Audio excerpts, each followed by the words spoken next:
எனதுமே மன்னனே மறுமணம் செய்யும் அந்த பாட்டத்தை கொண்டாதும் வச்சுருக்காங்க. அப்படின்னா அவள் இருப்படத்தையும் அவளையும் காமிப்பா. தாஜி ஒன்றே ஆகி போய் காமிப்பா. இவள்தானா இவள்தானாம் பாடி அவள் இவள்தானா இவள்தானாம் இவள் எவளே யான் முன்னறியே நடி இங்கே எப்படி ஏன் வந்தாலடி துவலியால் இவள் ஊர் பேதானடி துரிதமாக ஒருத்தரே துடிக்குது மனது இவள்தானா இவள்தானாம் ஆடவரமாயி அணக்கிடும் வேகி அகலமெல்லாம் இவள் ஈரகுலதாகி கோடாதி காம்பெனும் குதிரையினேகி குளத்தை கழிக்க வந்த கொடிய பிரின்சாகி இவள்தானா இவள்தானா. அறிமா இருக்குங்க.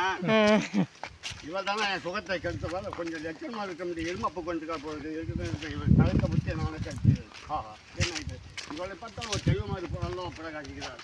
நல்ல ரூபமும் அதுக்கு தந்த நடத்தையும் கொண்டு இருக்குது. ஐயோ வீணாக இவளை வேசி இருந்து காசி இருந்து கேவலமாக இருக்கிறோமே. ஒரு நாள் உத்தம குலத்துக்கு பிறந்தவளாக சாஸ்திர நீதியை மனம் புரிந்தவளாக தான் நம்ம அவசரத்துகள் ஆளாகும். சச்ச என்ன நம்ம கண்ணோடு யோசிக்கிறோம். உங்களுக்கு இடம் கொடுத்தால் கண்ணிருந்தும் கிணற்றில் விழுந்தோ பொருளெல்லாம் ஆகிடுவோம். நாம் கொஞ்சம் அஜாக்கிரதை இருந்தால் நம் மன்னன் மனம் முழுவதும் இந்த அழகின் வலையிலோ விழுந்து விடும். அதுதான் நமக்கு எது என்ன ஆகும். ஒரு சாதிய போனாலும் அறிவிக்க நேரம் அப்படி நிலைக்கு இடம் கொடுத்தால் ஒரு நிலத்திலும் உயிர் வைத்து வாழலாகும். சச்ச ஒரு காலம் எண்ணம் கூடாது. எந்த விதத்தில் நம்ம வழி அதை இருந்து தீரணும். எதுவும் யார் இருந்து கேட்போம் அப்படின்னு உடனே அப்படியே மாறும். அது எந்த ஊர் எந்த தேசம் இந்த நாயகனை கண்டு சொந்தமாய் புக்கின் போலவே தொடர்ந்து வந்ததும் இல்லாமல் சிந்தையை தைரியம் கொண்டு என் செல்வனுக்கு காலம் போடணும்னு கருத்துமா உழைச்சவாய் உழைச்சவாய் அப்படின்னு அது ஒரு பாட்டு வரும்.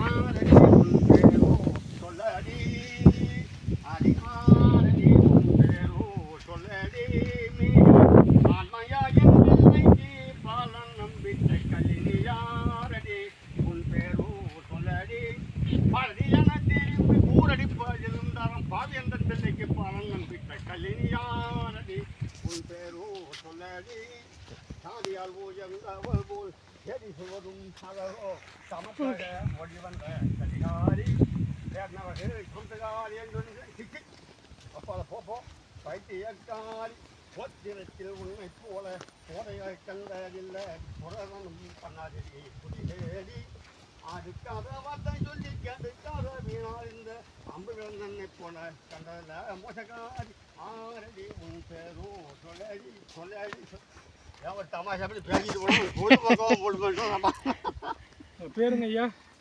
உங்கள் பேர் இவன் ஊழியர் உன் தேசம் இது நாயகன் நான் தொடர்ந்து வந்த காரணம் என்ன அப்படி வந்ததும் வந்து எல்லாருமே குமாரனுக்கு அன்னமைக்க வந்தாள். அது நீ இதற்கெல்லாம் பயிர் குறைய விட்டு அவன் கொடுமையாக கேடுவழி வந்து சென்று சோட்டி பதில் அதுதான் அப்போ தான் பேசுவான். உன்னை நான் என்ன செய்தேனக்கா என்னை இளனமாகவே சூசனம் செய்கிறாய். உன்னை நான் என்ன செய்தேனக்கா ஏனோ என்னை தாறுமாறாக பேசுகிறாய். ஞான நிதான மனமாற உன்னை நான் என்ன செய்தேனக்கா நான் உனக்கு என்ன தீங்கையை தந்து என்னை இன்னும் தூசித்து பெறுகிறாய். தமாஷா பேசிக்கலாம். இப்போ இதை வந்து சிவன்றத்தை என்றைக்கு நாடகம் போடுவான்னு கேட்குறாரு. இப்போ அடுத்தது ஒருத்தர் அது ஏன்னா அந்த நாள் அந்த வைகாசி விசாகத்தை காவடி எடுத்து செய்வாங்க. அது வந்து கூட்டம் வரமாட்டேங்குது இப்பெல்லாம்.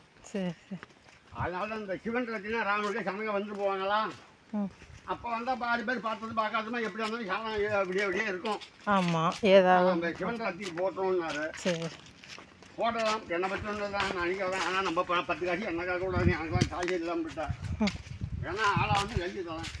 40 ரூபா செலவாகும். 40,000 2 நாளைக்கு.